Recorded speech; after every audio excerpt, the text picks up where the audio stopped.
성경의 숲을 걷다. 오늘은 역대상 8장입니다. 이스라엘 즉 야곱의 아들들 중 스불론과 단 지파를 제외하고 유다 지파, 스몬 지파, 루벤 지파, 갓 지파, 요단 동편, 므낫세 반 지파, 레위 지파, 이사갈 지파, 베냐민 지파, 납달리 지파, 요단 서편의 므낫세 반 지파, 에브라임 지파, 아셀 지파의 족보를 모두 소개했습니다. 근데 이미 7장 6절에서 12절까지 베냐민 지파의 족보가 소개되었는데요. 오늘 8장에서 다시 한번 소개되고 있습니다. 그렇다면 베냐민 지파의 족보를 추가적으로 소개하는 이유는 무엇일까요? 여기에는 몇 가지 이유가 있어 보입니다. 첫째, 지리적으로 보면 베냐민 지파의 족보가 한 번 더 등장하는 것은 매우 타당해 보입니다. 왜냐하면 유다 지파의 족보로부터 시작된 소개가 다른 지파들을 거쳐 이제 이스라엘의 중앙 지역인 베냐민 거주 지역과 예루살렘을 향하고 있기 때문입니다. 둘째는요, 베냐민 지파와 남왕국의 관계를 강조하기 위해서예요. 13절을 보면 브리아와 세마인이 그들은 야알론 주민의 우두머리가 되어라고 하는데요.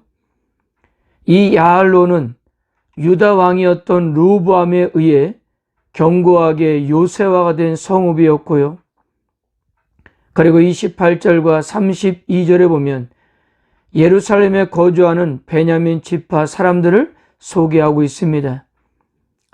물론 다윗이 예루살렘을 정복했기 때문에 예루살렘 주변에 거주하고 있었을 것입니다. 역사적으로 베냐민 지파는 통일 이스라엘이 남과 북으로 분열될 때에 유다에 속하였고요. 남왕국이 멸망당할 때까지 계속해서 다윗 후손의 통치를 받았습니다. 즉 베냐민 지파는 유다 왕국과 운명을 같이 했기 때문에 유다와 특별한 관계였던 것입니다. 그런 이유로 인해 바벨론 포로에 돌아온 이후 이스라엘 사회에서 베냐민 지파가 차지했던 영향력은 유다 지파 다음으로 컸을 것입니다. 셋째, 8장에서 베냐민 지파의 족보를 다시 한번 소개하고 있는 것은 33절에서 40절까지의 사울 왕의 족보를 소개하기 위한 것도 중요한 이유 가운데 하나일 것입니다. 사울 왕의 족보는 9장 35절에서 43절에서 다시 소개가 됩니다. 즉, 이런 의도가 있는 것 같아요. 8장에서 베냐민 족보를 다시 한번 소개하면서 사울을 소개하고요. 9장에서 또 한번 사울을 소개하는 것은 10장에서 사울의 최후를 소개하기 위한 전초 작업인 것 같습니다. 그러니까 다윗에게 역사의 주도권을 넘겨야 하는 사울이 어떤 인물인지를 모든 사람에게 알리기 위하여 성경기자는 사울이 속한 베냐민 지파의 족보를 2번을 언급하고 그리고 사울의 족보도 2번을 이렇게 소개한다고 볼 수 있는 것입니다. 근데 흥미로운 것은요, 사울의 족보를 소개하면서도 결코 사울의 왕권을 드러내지 않고 있다는 점입니다. 사무엘서에 따르면 사울은 이스라엘의 자랑스러운 초대 왕이었습니다. 근데 역대기 성경 기자는 사울은 소개하되 그의 가정 배경을 그저 간단하게 소개할 뿐입니다. 그리고 다윗의 경우와는 다르게 사울이 왕으로 등극했다는 사실도 언급하지 않으면서 역대상 10장에 가서 블레셋과의 전쟁에서 갑자기 죽는 사건을 소개하고 있는데 이것은 이스라엘의 왕권의 출발을 다윗에게서 시작하려는 역대기 성경 기자의 세밀한 의도였던 것입니다.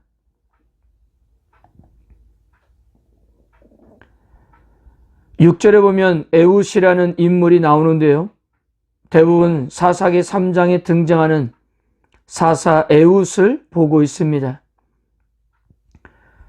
8장에서는 에훗의 아버지가 누구인지 소개되지 않고 있지만 사사기를 참고해보면 에훗은 베냐민 사람이었고 게라의 아들로 소개합니다. 그는 왼손잡이 사사였는데요, 18년 동안이나 이스라엘을 괴롭혔던 모압 왕 에글론을 살해하고 이스라엘의 구원자가 되었습니다. 8절에 사라임이라는 인물이 소개됩니다. 그의 이름은 이곳 역대상 8장에서만 소개가 되는 이름입니다. 그의 아버지가 누구인지 밝혀지지 않지만 베냐민 지파에서 상당히 중요한 위치를 차지하고 있었던 것 같습니다. 특이한 것은 그는 두 아내를 버리고 모압 땅으로 이주해서 새로운 아내 호데스를 맞이하여 7명의 아들을 낳았습니다.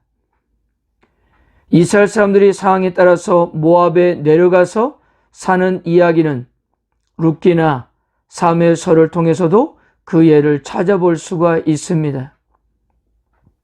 당시에는 국경선이 분명한 경계가 없었기 때문에 이동하는 데는 아마도 어려움이 없었던 것 같습니다. 그러나 흥미로운 것이 무엇인가 하면요, 사라임이 두 아내를 버리고 모압 여인인 호데스를 통해서 낳은 자녀들은 본문의 족보에만 등장할 뿐 이스라엘 역사 발전에 어떠한 역할을 했는지는 알 수가 없습니다.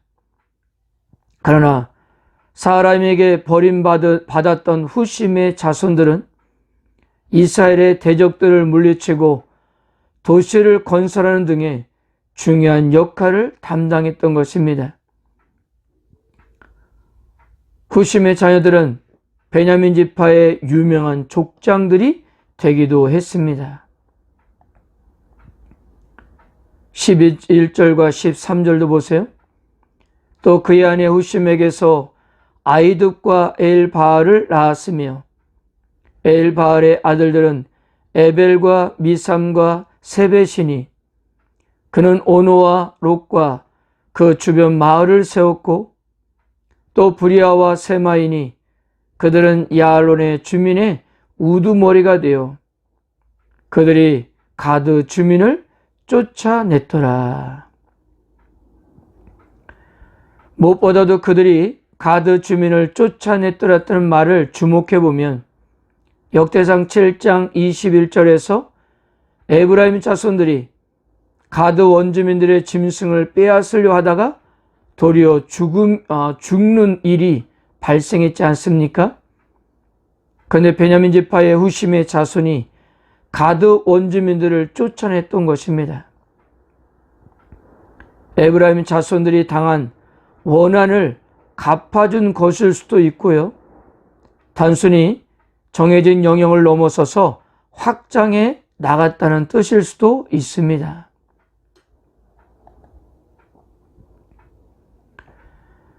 역사적으로 베냐민 지파는 매우 중요한 인물을 배출했습니다. 바로 사울 왕이었어요. 이스라엘의 초대 왕이 베냐민 지파에서 나왔기 때문입니다. 그러나 역대기 성경기자는 사울의 왕권을 소개하거나 자랑하려는 의도는 없습니다. 그래서 사울 왕의 등극이나 왕으로서의 활동 등이 모두 생략되어 있어요. 그렇다 하더라도 사울을 그냥 지나칠 수가 없는 거예요. 사울이 역사에 등장했다가 사라져야 다윗이 역사의 현장에 화려하게 등장할 수 있기 때문입니다. 그리고 사울의 족보에서도 정작 강조되는 것은 사울의 아들이면서 다윗과 절친한 친구였던 요나단입니다. 다윗에게 큰 관심을 가지고 있는 성경 기자는 다윗을 도운 요나단의 자손에 대하여 역시 큰 애정을 가지고 있었던 것입니다. 다윗과 요나단의 우정은 시간과 공간을 초월하여 역대기 족보에도 선명하게 그려지고 있다는 사실입니다. 사랑하는 성도 여러분, 하나님은 반드시 우리가 여러 가지 어려운 상황에서도 하나님을 의지하면서 믿음으로 선택한 것들을 결코 잊지 않음을 믿으시길 바랍니다. 하나님께서는 남유다와 함께한 베냐민 자손을 잊지 않으셨어요? 또한 하나님은 남편 사람으로부터 버림받은 후심의 자손에게 복을 주시고 그들을 통해서 베냐민 지파를 견고하게 하셨고요. 다윗을 목숨을 걸고 지키려 했던 요나단의 자손들을 축복해 주었습니다. 하나님은 결코 그들을 잊지 않으셨습니다.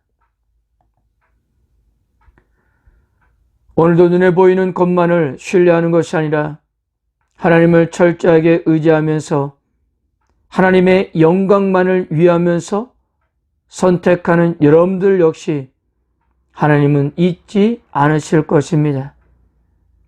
여러분들과 후손들에게 반드시 갚아 주실 거예요. 오늘도 믿음으로 담대하게 살아가는 하루가 되시기를 바랍니다. 아멘.